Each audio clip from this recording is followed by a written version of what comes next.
for coming. Mr. Superintendent, do we have any presentation or public comments? Yes, ma'am, we do. We have two people who requested to speak. One is not here, one is Miss Rhonda, who's Miss Jackie Ince from Cheehaw. All right, come on up, Miss Jackie, if that's okay, Madam Chair.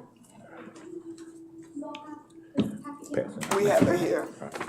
I'm going to lower it a little bit for me. So what I have brought before you all today is a great opportunity for Dougherty County School System students.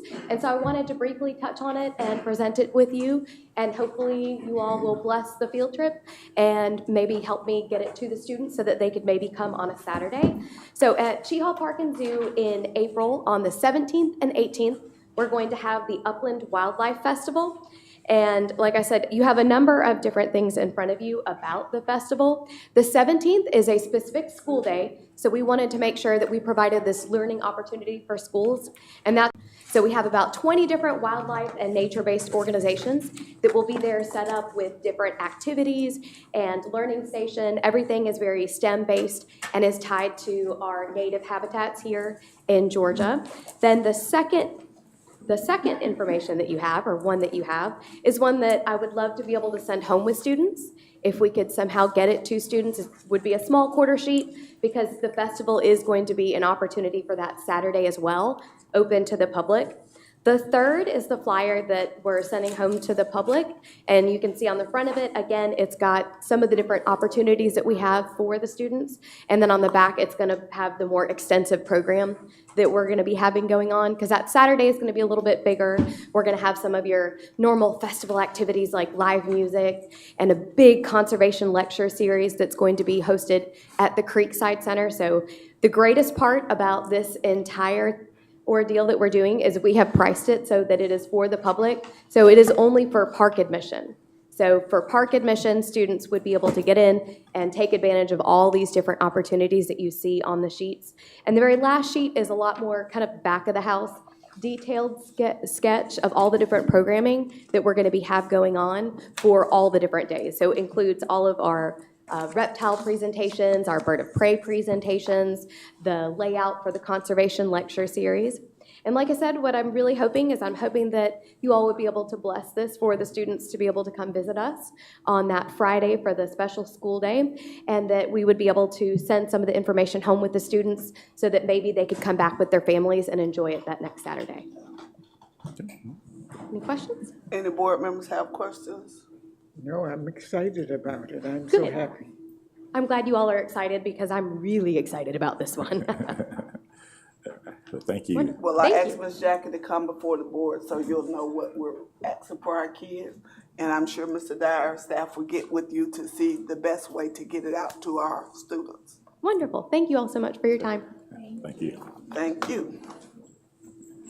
Okay, board members, we will review the agenda items to give you an opportunity to ask questions or make comments.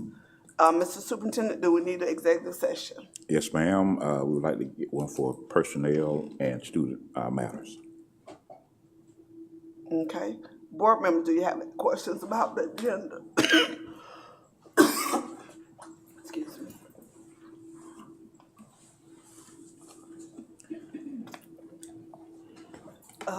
Any questions about the minutes? Consider recommendation for employment of personnel.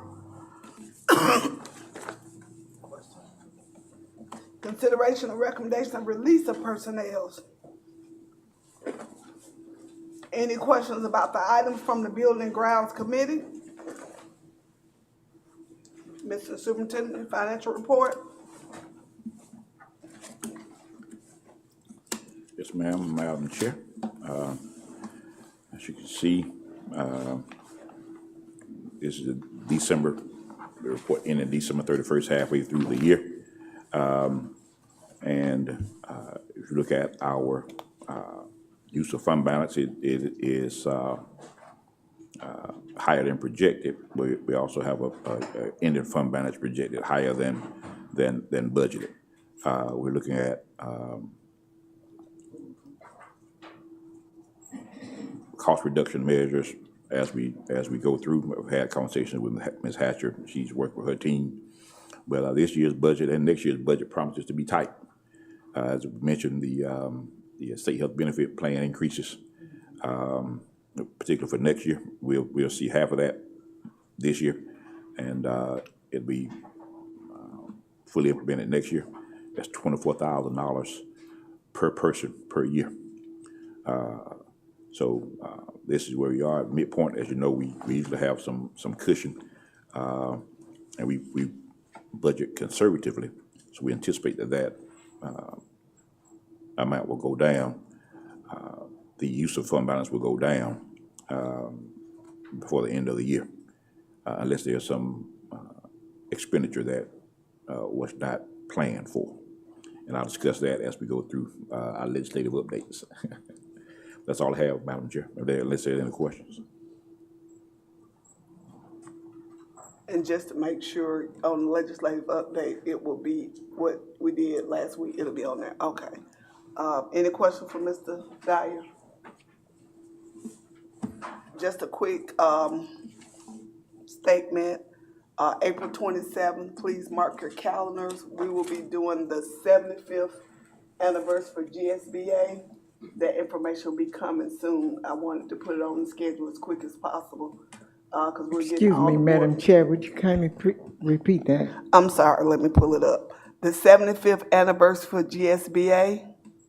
We'll be doing it here in Dougherty County, and we're asking the Region 2, all the board members from Region 2 in the area to come to Dougherty County. Thank you, Ms. Sanders, for starting that process, but we'll give you more information as the information comes available. Did you indicate a date? April 27th. And I know you guys have a busy schedule, so I wanted to put that on there as early as possible. Mr. Superintendent, are you ready for your report? Yes, ma'am.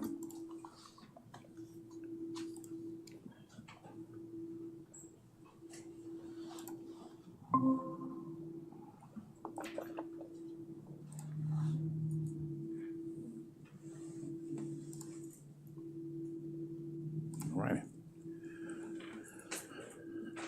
Superintendent's report for February 26, 2026.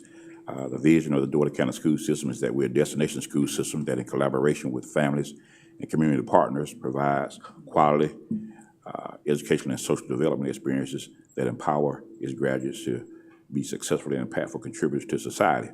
Our mission is to meet the academic and non-academic needs of our students with rigorous and relevant educational experiences that equip them to succeed in life.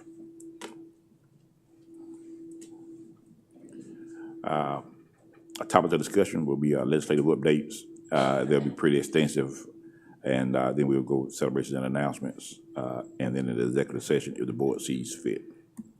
Because our strategic plan, the 5 priority areas are early literacy, academic rigor and relevance, student wellness, investment in human capital, family and community engagement.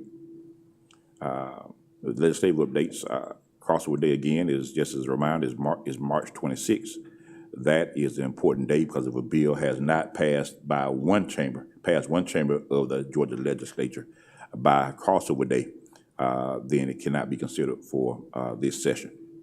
Then sign and die, the last day of the session is scheduled for April 2nd. Of course, our legislative priorities include increase early learning opportunities. Those opportunities still exist. That does not require legislation is working with DCAL, the Department of Early Care and Learning, adding poverty weight to our QBE formula. There has been a bill introduced in the House, as you recall, it was a bill introduced in the House and Senate last year. House Bill 27 last year, and then this year's Senate Bill 381. House Bill 27 has not been taken up again this year. Senate Bill 381 revises the bill from last year. It's similar to the bill that was introduced in the House, where it adds a 25% weight to all students in poverty. So we'll talk about that a little later in this report. The supplement for state health benefit plan costs doesn't look like it's going to get any traction. And then our teacher pipeline work there's several bills. The return to work bill, retiree return to work bill is moving forward. The Senate version and the House version. We'll see which one comes out, we think that at some point when they get into conference, if both bills pass their respective chambers, they have to go to conference and work out the differences. Legislative updates again, the amended FY26 budget, as I mentioned at the last update, the amended budget was proposed, and then there was a proposal to take that $2,000 supplement down to $1,250 to fund some other priorities. But then the amended budget was passed yesterday, after the conference committee got together and worked out the differences. So we do anticipate that the governor will sign that bill into law. And so, and I asked Ms. Hatcher to do a projection, because, they fund a $2,000 one-time supplement for certain employees, not all employees. In the past, this board has always provided the funding for all employees. So we make up the difference. And our estimate, we won't know exactly until we get the number from the Office of Planning and Budget through the Georgia Department of Education. But it appears that salary and Social Security payments that are required will be about $4.8 million total. We project getting about 2.4 from the state, and we will have to fund 2.4 from the general fund. That amount is not included in the projection that you just received in our, because it's not, so that's, So that is something that we have to consider. Yeah. Even with that, we'll be in good shape. It just won't be in as good a shape as we have been in the past. Yeah, and that's one reason that this reserve is so important, that we're able to build that. So, but to not fund all the employees will probably have some unintended consequences. So we're looking at ways to reduce the use of reserves that we project, so that if the board decides to fund all of our employees' supplements at 2,000, then we won't dip as far in reserves as we would currently need to. House Resolution 1114 and the enabling legislation, House Bill 1116, property tax exemption. We discussed that at the last board meeting, and we'll discuss it a little more deeply. We had an opportunity to speak on that at the Capitol. We'll brief you on that. Then the House Bill 1193 and Senate Bill 381 are the other two bills I would like to discuss in my legislative update. House Resolution 1114 and House Bill 1116, which is the enabling legislation. House Resolution 1114 calls for a constitutional amendment to how we fund property taxes to remove the homestead property tax by 2032, excuse me. Then 1116 is the enabling legislation that creates a 2% sales tax to replace property tax. And we went over some of this at the last meeting. So what it does, it expands the statewide homestead exemption. It changes how school funding capacity is calculated. It expands and auto renews without requiring a referendum like SPLOST currently does, a 2-cent sales tax. And it requires voter approval for certain budgets if you go over 3% of your prior year's millage rate. Then it will require a referendum from the voters to be approved, in addition to board approval. And some of the implications, this is the schedule right now. It changed somewhat. It increases the homestead exemption, and you'll see the dates. 10,000 through 28, 30,000 through 30, and 60,000 in 2031, and the full exemption in 2032 and beyond. And this would erode our school tax digest, of course. Just the homestead amounts, which we get about $7.8 million in homestead property taxes revenue annually. Also, it changes how school funding capacity is calculated. As you know, the equalization formula makes up the difference between wealthy districts and those low wealth districts based on the property tax digest. So districts that have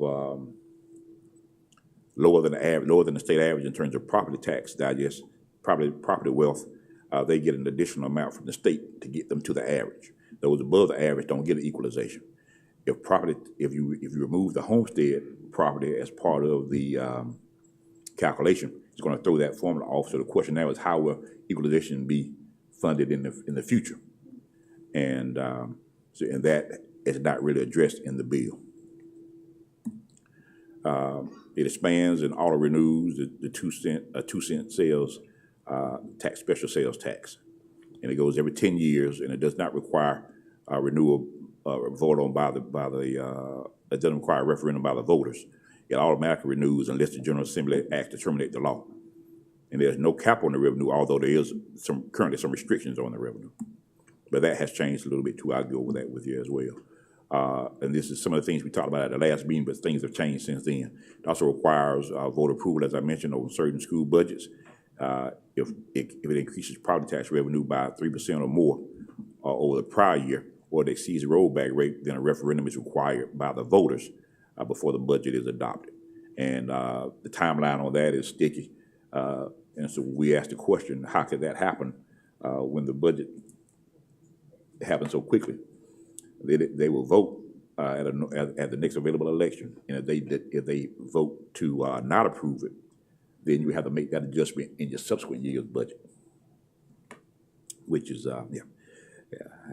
property tax exemption sound good, but the devil is always in the details, and there's a lot of details here that need working out.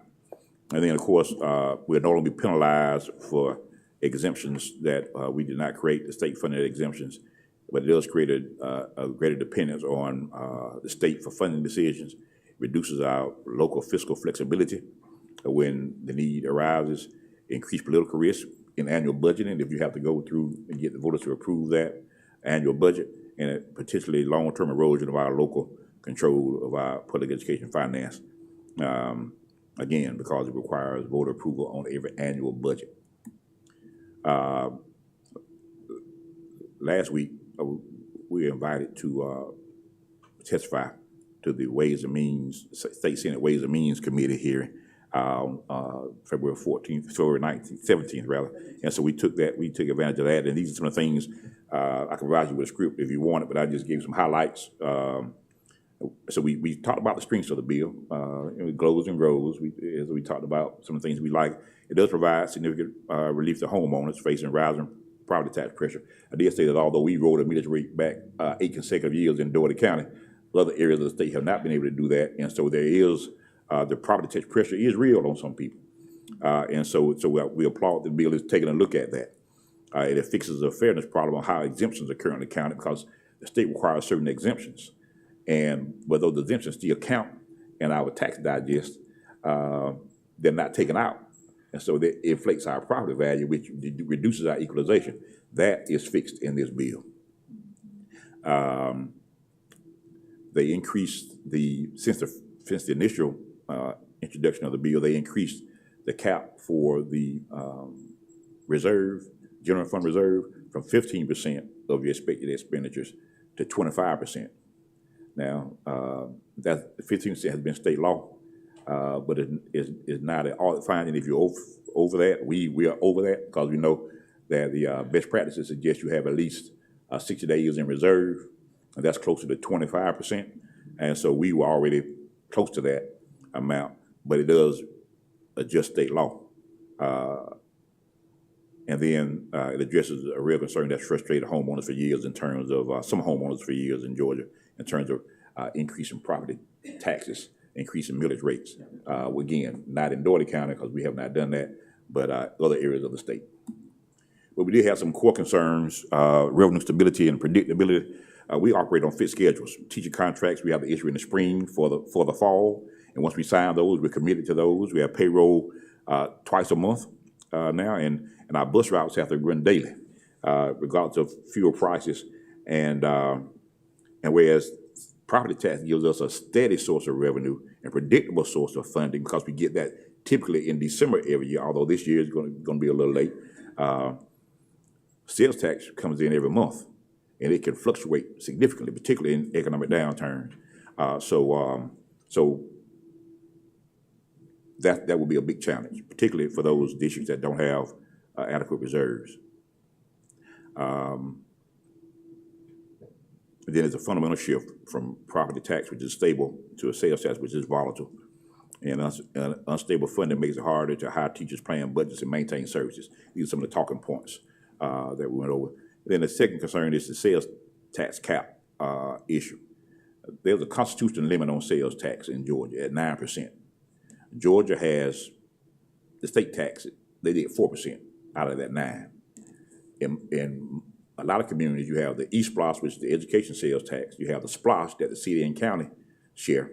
You have lost revenue, which is the city and county share. It's much like the 2-cent tax they're proposing here. And it doesn't require voter approval. It's every 10 years, and as long as they can agree on this allocation, the split, it doesn't have to go before the voters again.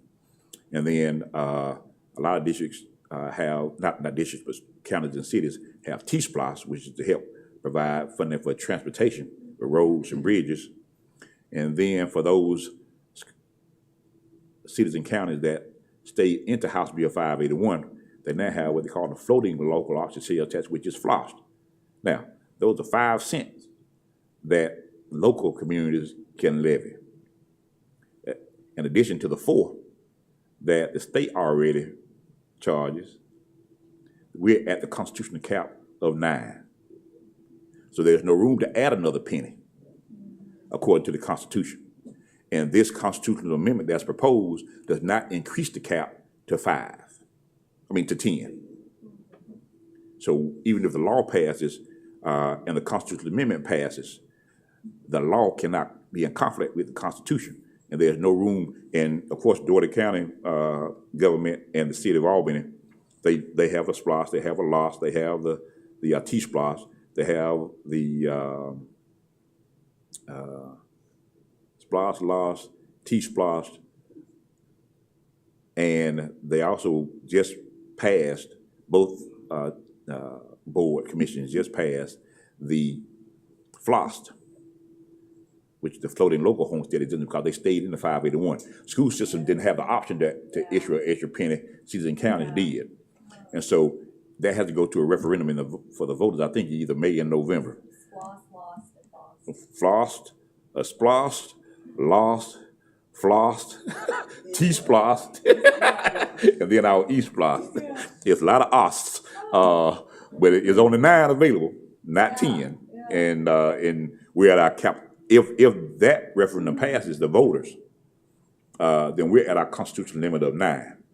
So we couldn't participate in this unless, and so that was some of the conversation we had last year. So I talked about that some districts collect 8 already, have a FLOST pending, which would be 9, and they will have room under the Constitution to charge an additional penny. And also, when you do it, they looked at the 2 pennies, and there are 11 districts and school districts in the state where the 2 pennies would not be enough to cover the loss in revenue from homestead, particularly those rural districts and those bedroom communities that don't have a lot of commercial development or retail, and they would suffer. Some as much as DeKalb was over $100 million.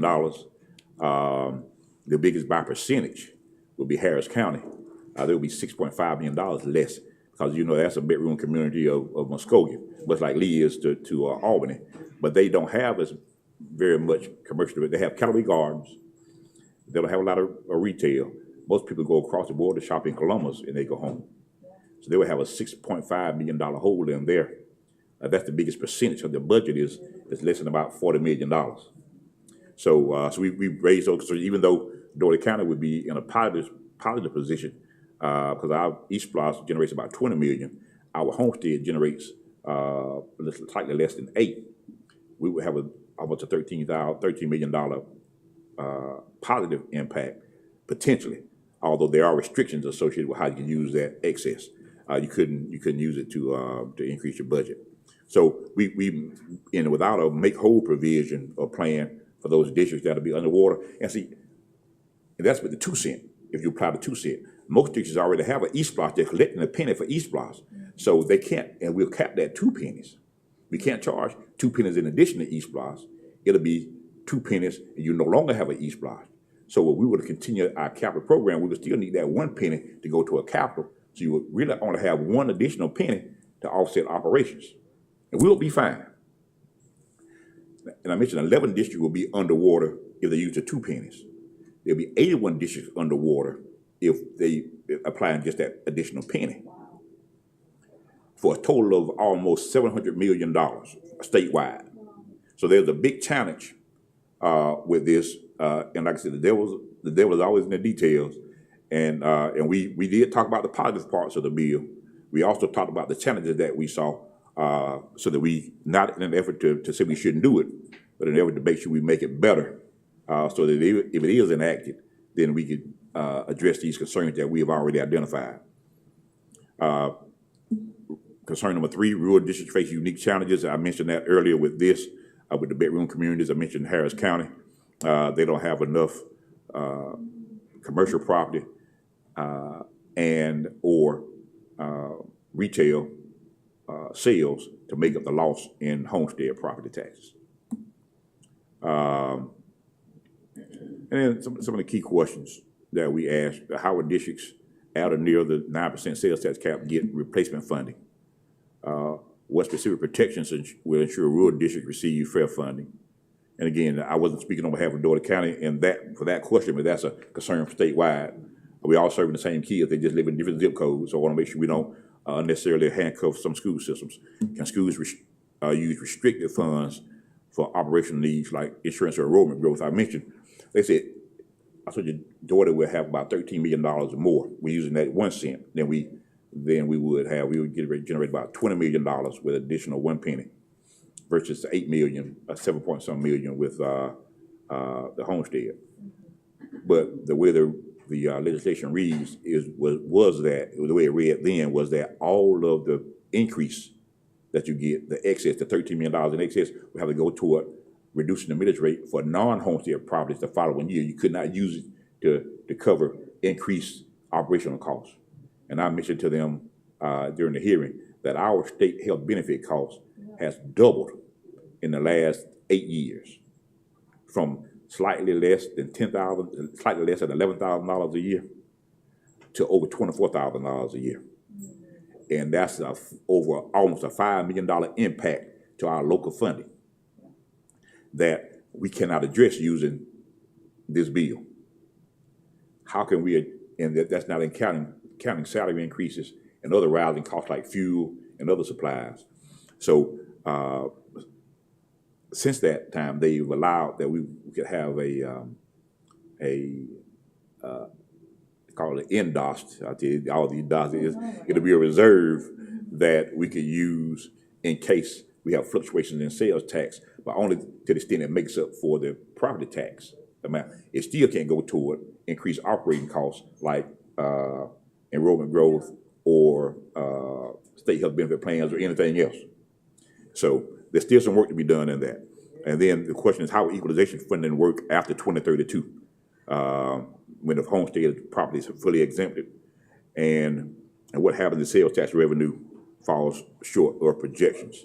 And so what we suggested is that they allow a certain percentage of the excess, that $13 million in Dougherty County's place, to be used for increased operation costs that we have no control over, and up to a certain percentage. Also, that in addition to the 25% general fund reserve, that we're allowed to use some of that excess funding to build a stabilization reserve to address the monthly ebbs and flows and sales tax collections, particularly in times of economic downturn. The revenue collection from state sales tax could decrease significantly.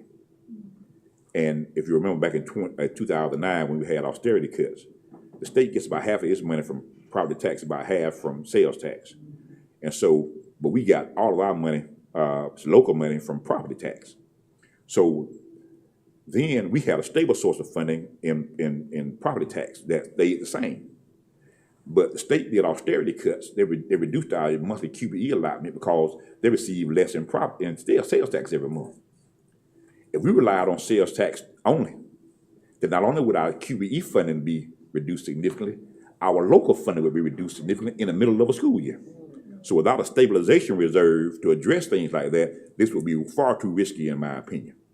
And so at this point, the bill does not include a stabilization reserve that will allow us to deal with the ebbs and flows of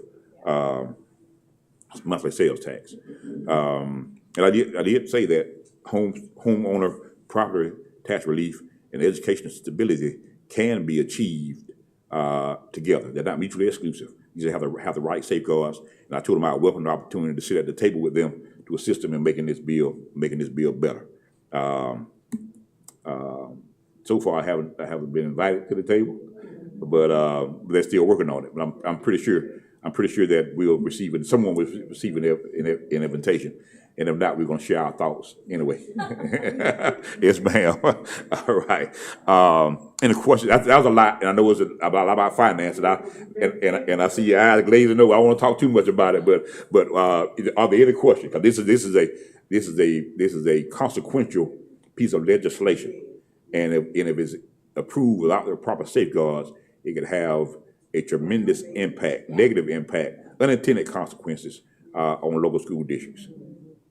I just want to make sure that I apprise you of that, and I have been in conversation with some other folks, and so we're going to work on educating our legislators on this. Yes, ma'am. So, Mr. Dyer, when we were up there, Chairman Blackman had asked us to send any more conversation. Can we just go ahead? We're working on that. Yeah, we're working on those talking points now. To follow up with him, because it was so much that day. People talking to them, I know, after about, an hour or so? It was over an hour, yeah. We were there for a few hours. And then I stayed after the session, and it was an unofficial meeting for about 45 minutes. Right. So right. But we can just go ahead and send something to make sure that your points and watching everybody else, your point was more clear. He did tell them how wonderful it was at the beginning, but there are some things that we would like them to look at. So again, thank you, Mr. Dyer. I didn't tell them it was wonderful. I said that I applauded them on their innovation and boldness. The way you said that. and addressing the challenge that a lot of property owners face.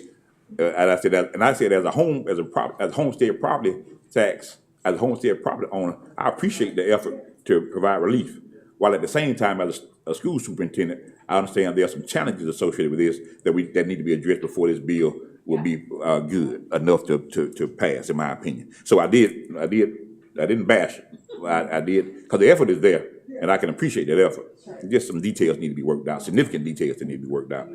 Madam Chairman. Yes, Mr. Bush. I have just one comment. Sometimes when people can't have talking points, negative talking points, especially when it regards public education, I can recall starting my tenure here on this board, and I learned that we had to borrow, Mr. Dyer, millions of dollars just to meet the payroll for January. And many people have said that people that look like me can't manage. But this board has, in my opinion, in years not too long ago, with the leadership of the superintendent and my distinguished friend, Ms. Hatcher, and her staff, they have led us in the right direction. And it seems to me that if you have a surplus of $41 million plus in reserve, that somebody would talk to you. You wouldn't have to ask to be put on the agenda, that someone would have, I won't say sense enough, but the good understanding that if someone understand how to manage the taxpayers' money and not make a mockery of it, then you might be able to garnish just a little something from them. I know that where I'm from, Miller County, they're gonna tax people to death. And my friend there, she knows, she's from Miller County too, the human resources person here. And I don't know why people think that I can't manage. I don't understand that. Thank you, Mr. Dye, for your stewardship. Well, speaking of that, they're gonna give you a form, sir. Thank you. Mr. Bush, speaking of that, that's how the situation happened. We were on a call with Chairman Blackman. I'm sorry, that's how the situation happened. We were on a call with Chairman Blackman that Monday, and Mr. Dyer was on point so much explaining it to the T. He did a job for them, and that's why we were invited to come up. So again, Mr. Dyer, what he does for just this district, he speaks for the entire state. So I know he don't like applause, but I would like to give our superintendent applause for what he does. Let's wait till after the session, ma'am. Let's wait till after the session. Wait till after the session. No, it's just when you see people notice what you're doing, and he doesn't realize. So again, thank you, Ms. Hatchett and Mr. Dyer, for your hard work in the finance to continue to keep us. Someone asked me one day, what we doing good? I said, well, your check clear every month. So thank you again. Appreciate you. Mr. Dyer, continue on. And we two other pieces of legislation that I want to highlight. House Bill 1193, we spoke about that earlier, the Georgia Literacy Act. It appears it has enough support to pass, and there are a lot of good things in that bill.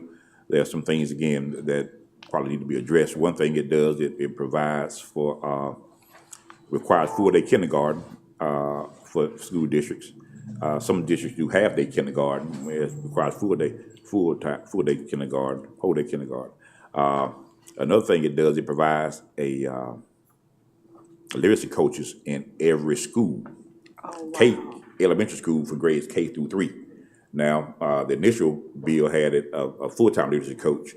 The revised bill had a part-time literacy coach for those schools with fewer than 1,000 students, and a full-time literacy coach for those schools with 1,000 students or more. Regardless of the number of students out of that 1,000 or 500 that struggle with literacy. So it provides equal number of literacy coaches, but not an equitable number of literacy coaches.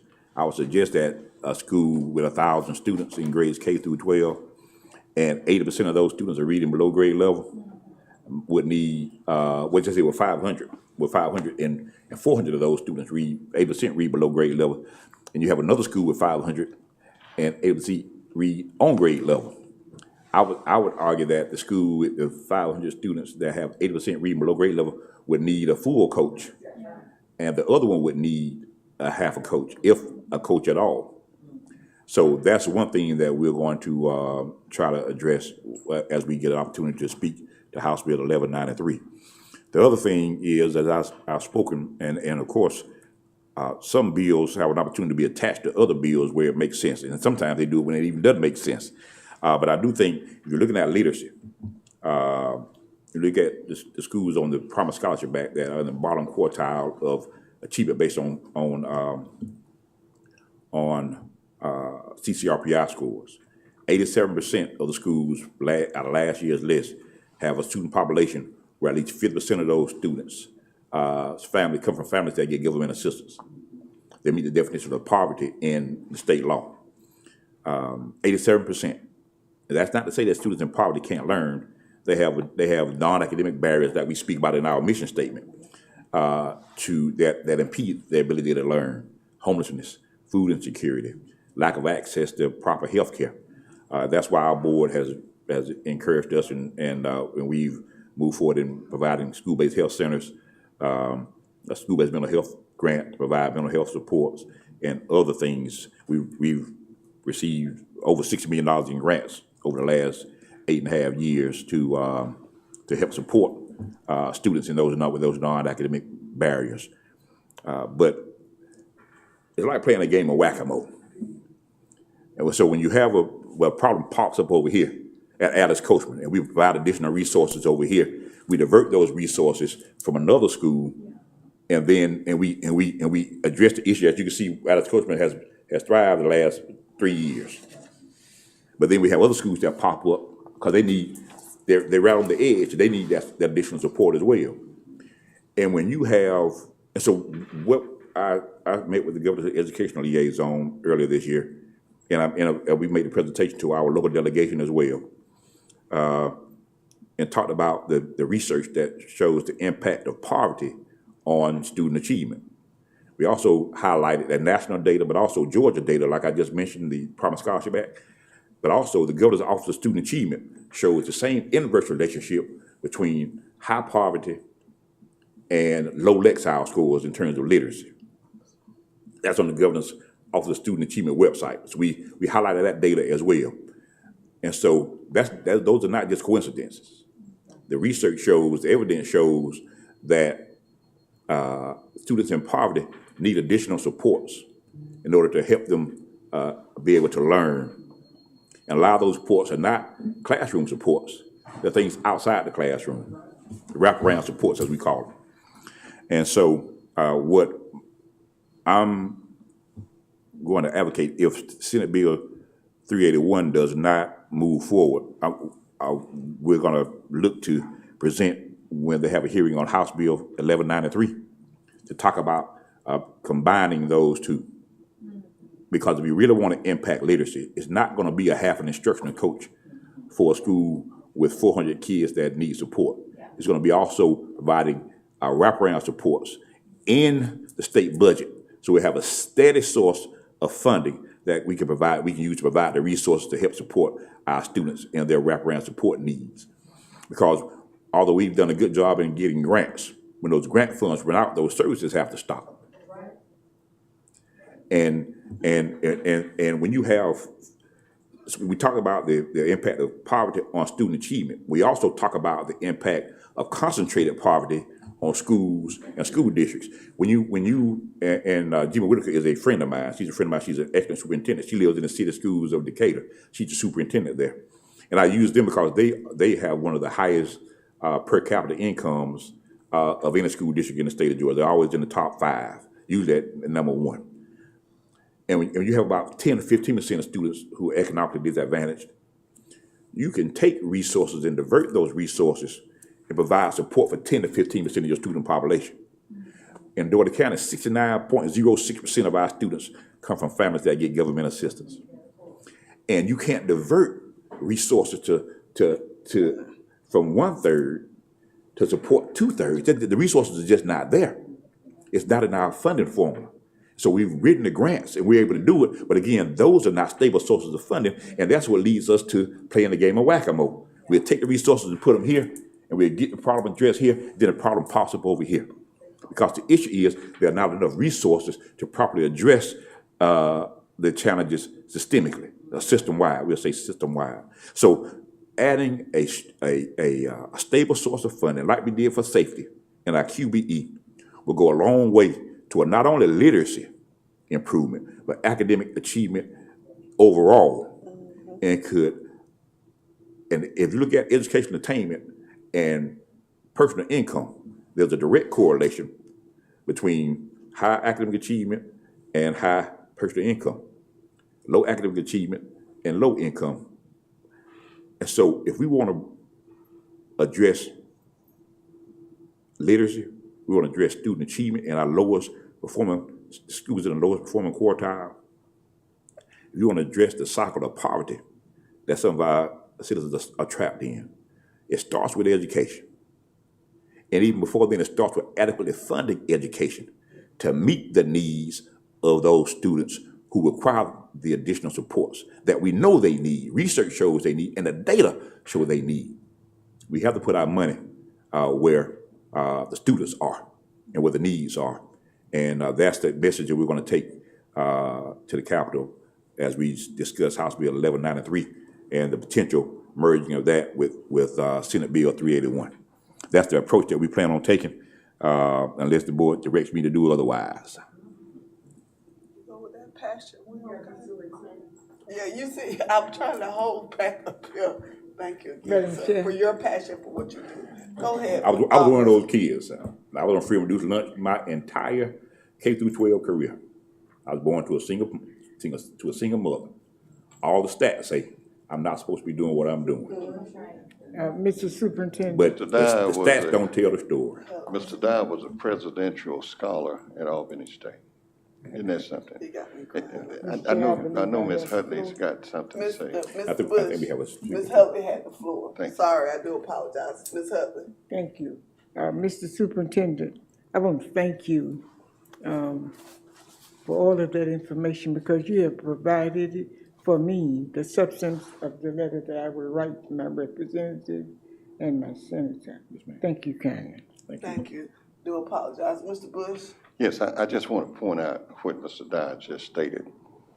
I look outside in this audience, I see my little cousin here, Bush, Patrick Bush Jr. His daddy is from Miller County, I'm from Miller County. But our parents pushed education, and I'm glad that Ms. Hutley had a chance to touch this young man. I remember when I was working with Congressman Hatcher's office, I got an invitation to attend what is that club, Brother Bush, that you became a member of at the middle school? Is it Phi Beta? Okay, and I drove out there. I was keenly aware that I still was the dumbest Bush from Miller County. This man is just smart. After Miss Hutley and others touched him at Dougherty, he went on to the University of Georgia, excelled. This is because we have some good teachers in our system. Good teachers. And good parents, and that's what we got to get, some good parents to push our children. And this young man ended up working with Wells Fargo for many years, managing millions and millions and millions of dollars. Got roots in Miller County and Albany, Georgia. Isn't that something? And I just wanted to say that. Thank you, Mr. Bush. Mr. Dyer, you have? No, ma'am, unless there are any Thank questions. God for his grace. Move on to celebration and announcements. Unless there are any other comments about my report, and I'll read these quickly. We'll do the Star Students. We had a Star Students banquet on February 13th, and you see Miss Salter was a Star student from Dougherty, and she selected Mr. Derek Battle, her elementary school PE teacher, as her Star teacher. Again, that's the second year in a row we had a high school teacher select an elementary teacher. It shows the impact teachers can have from your kindergarten year to your senior year, and the impact they have on you. Mr. Kendall Benjamin Tyler Trent is a Star student at Monroe and chose Mr. Lawrence Green as his Star teacher. And then Miss Kate Orme it's a Westover Star student. She chose Miss Angela Warren, a retired educator from Westover, as her Star teacher. So congratulations to those students. Congratulations as academic awards, and then the congratulations to all of our all region honors from our Dougherty, Monroe, and Westover high schools in terms of boys and girls basketball. I had signing day at Dougherty High School, football signing day. So they're taking their talent to the next level. Then we had Leader in Me training. I know we talked about Leader in Me and the grant we received from the state for Leader in Me. We had our district-wide Leader in Me training on Monday, February 16th. We'll have 3 other trainings then over the next year. Then we'll move toward providing support this is for staff, faculty and staff, from teachers to custodians, to principals, to folks in finance. Everyone takes a part in character development for our students, and so to buy in. And then we'll move toward working with our students and the Leader in Me for students. Carter G. Wilson Black History Trivia Bowl. Congratulations to our middle school champion, Albany Middle. And they're doing something at Albany Middle. They won the spelling bee, and now they won the Carter G. Wilson Black History Bowl. And then Dougherty Comprehensive High School, they dethroned Westover, who won last year, and they won this year. So both schools from the east side cluster are winning. And also, I mentioned earlier at an earlier meeting, but Albany Middle was the state champion for middle school for the Reed Bowl, the Malcolm Mitchell Reed Bowl last year. This year, they are the national champions for 8th grade, and they are the Georgia champions, and they'll be again asked. They've been asked to go to the Capitol to be recognized. I think that's on March 3rd or 4th, if I'm not mistaken. So we'll be providing transportation for them to go up there and get her. Yes, ma'am. Yes, ma'am. That's why I'm telling you. If you want to go, you can go. And then there's a Carter G. Wilson Art Black History Art exhibit. We want to thank Dr. Samantha Fields for coordinating this. And then pre-K. If you haven't been to the pre-K Wax Museum, Black History Wax Museum, they have information about certain historic figures in African American history, and the kids are dressing up as those figures and sitting inside the booth as wax figures. That's a unique way of learning. And this was actually featured on the Department of Early Care and Learning's DCAL's website this week because it's so unique. Right. That's one way to get them to be still, I guess. And then we have several of our schools who made it to the Sweet 16 of the Georgia High School Association state basketball playoffs. Dougherty boys will play against Monroe boys, unfortunately, in the Sweet 16. They'll play at Monroe. I say unfortunately because I don't like them to play this early against each other. I like them to beat other teams up, meet in the finals. But so we guarantee at least one team in the Elite Eight in the boys' side, and Monroe will be playing Dougherty. Monroe girls will also be playing. That game will be Saturday. The girls will play at 6. The boys will play at 7:30 at Monroe High School. It's 4:30 and 6. Okay, I'm sorry, 4:30 and 6. We'll send that information. In fact, yeah, it's not on here. Yeah, it is on here. It is on here. 4:30 and 6 on Saturday. I'll be there too. So Dougherty will play White County. Dougherty girls will play White County girls at 4:30. Monroe will play Dougherty boys at 6. And Westover will have to travel to Augusta to play Cross Creek High School at 6 p.m. also on Saturday. I mentioned a DCSS job fair, and this Sunday, our own Chief HR Officer will be on dialogue at 10 a.m. discussing the job fair. I mentioned last week was CTA week, and this is our Black History Month. I mentioned before during Black History Month, you'll see videos posted on our social media platforms with students providing a brief overview of historic figures. Yes. I like that. And then again, this is our job fair I mentioned earlier.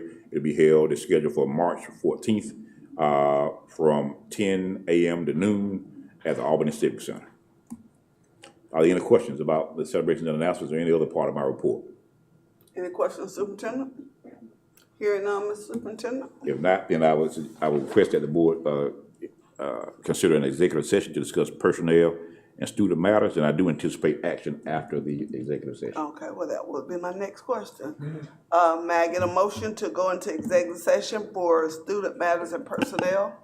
So moved. Second. All in favor? We are in executive session. Officer Frazier, if you would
and the Pledge of Allegiance.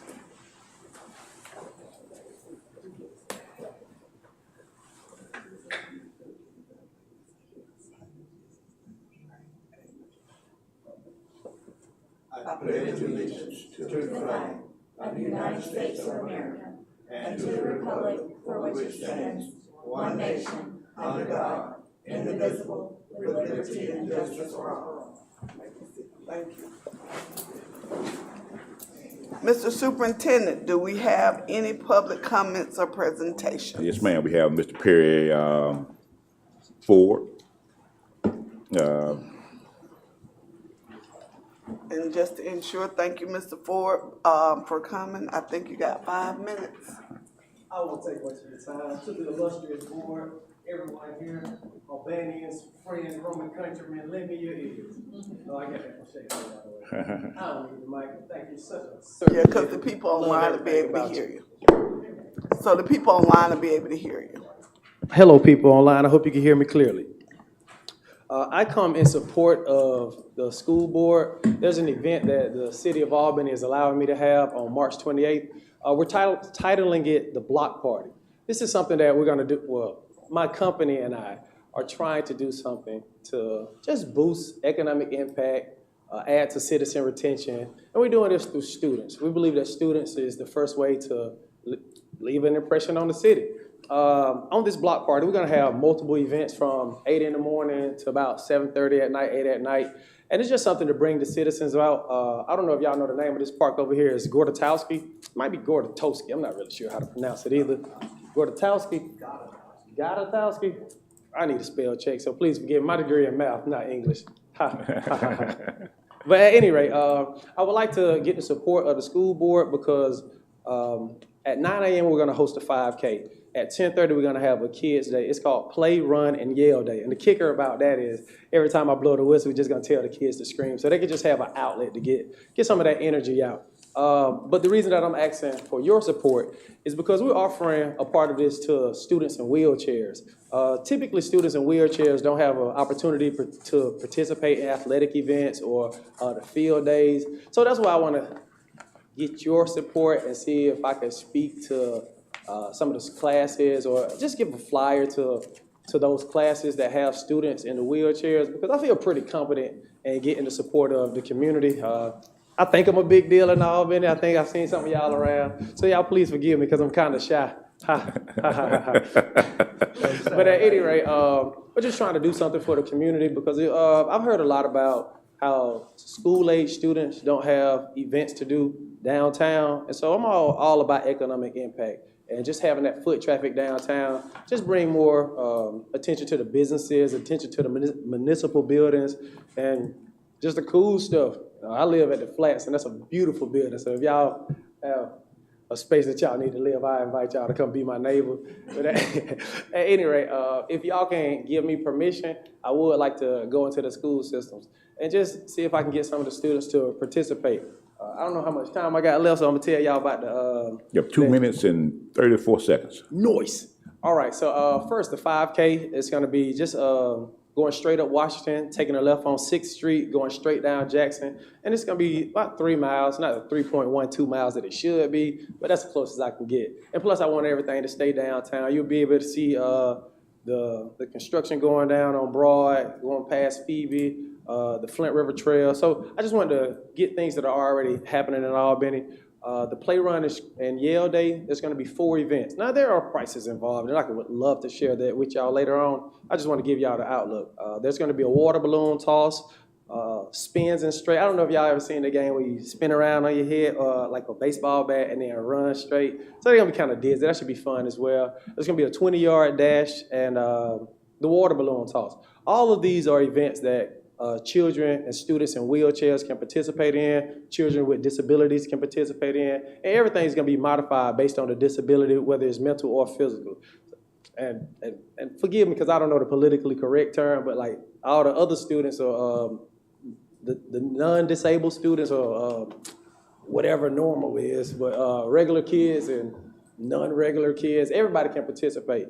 After that, there's gonna be a health seminar at 1:30, and the kicker is everything happening in the street. I already have the permission from the city to use the 200 block of Pine. It's gonna be on a Saturday, and it's just gonna be a bunch of fun. 1 minute, thank you. And the last event is gonna be 21 and up, men's only health fair. It's gonna be a panel talk. Sometimes men don't have that available safe space to talk freely about their health without the illustrious women. Now, this is a man's word, but it would be nothing without a woman. So I just want to thank y'all for allowing me to speak, and if y'all would consider providing me the permission to speak with some of the classes and see if I can get some students to come participate in the block party. Thank you. Thank you, Mr. Ford. Mr. Dyer? Yep, that's the, I think the gentleman wanted some information, so did you want to speak, or did you just want to request information? I just want Okay, got, you guys okay, had the information written down. okay, yes, sir, all We right. just want to make sure you were heard, Right, Mr. Bush. right, all right, But thank you. so that's all the speakers we have, man. That's all we have speakers. Okay, do we have a motion to adopt the minutes, the agenda? President, pardon me, Madam Chair, I move that we adopt the agenda. Second. All in favor?